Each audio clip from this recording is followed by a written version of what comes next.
Okay, hello guys, welcome to the class, the third class. I said I was going to be teaching us social media sciences.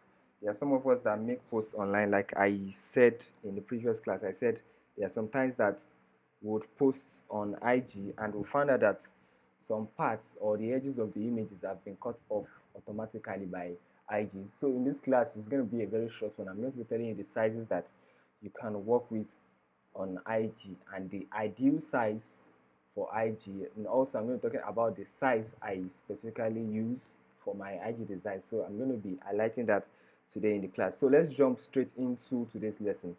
Once you once you've launched your Photoshop, the first thing you should always do is to go to File. You go to File and you select New. Then in this new panel now, that is where the whole magic comes in.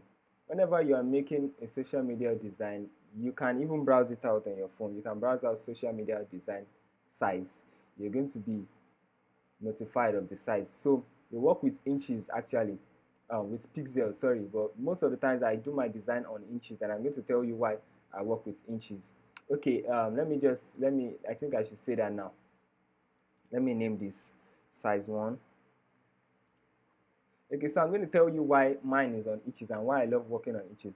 Actually, there are 3 sizes that are eligible for Instagram posts, and the major issue comes with Instagram. Facebook will allow any size, Twitter will allow any size, but Instagram has its own size that it allows. So, why I work with inches is that I was used to CorelDRAW initially, so I used to do that on CorelDRAW. But let's leave the whole stories and jump into the main thing.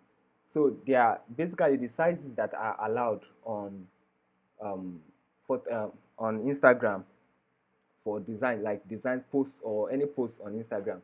There are basically 3. The first one is the square shape. I'm going to be explaining in details the square shape, the first one. The second one, we have the 4:5, 4:5, and that is 1350 by 1080 in pixels. 1350 by 1080 most of the times, but the ideal sizes for designs on Instagram is either the square shaped or the 19 or the 1350 by 1080. Sorry about that. 1350 by 1080. Those are the ideal size. So I'm going to change this now to pixel. So for the pixel, you can use 5000 by 5000, depending on how you like it. You know, all the sides of a square are equal. So whatever you're typing as the width should be the same thing as the height too, for you to get your square shape. So let me use 2000. 2000 by 2000 for my design. So 2000 by 2000 pixel, that's 2000 in width and 2000 in height.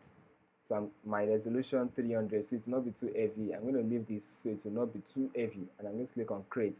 Once I click on create, you can see that it has given us the workspace already, the square workspace. That's given us the square workspace. So once after you're done designing on this and you post to Instagram, Instagram won't have any cost to crop your photo because it is already in a standard size, the standard size that it is expected to be. So the next one I want to tell us is the 4:5 ratio, but that the 4:5 ratio is also the same as the 1350 by 1080. So I'm going to create that now. Pixel, still on pixel. The width, your width now is 1080, 1080, while your height is the 1350. I hope we all got that. Your width is 1080, while the height is 1350. So I'm going to click on create. You can see this size now. This is the standard Instagram size, and most times when I have a lot of details to input in my graphics and I don't want it to be too clumsy, I use this size most of the time. But when my text is at minimal, I just come to the square shape. So those are the 2 sizes that is eligible for Instagram posts. You can use any of the 2, but depending on your preferences. So in the next class, we'll be talking about simple background and text design. See you in the next class and have a wonderful day.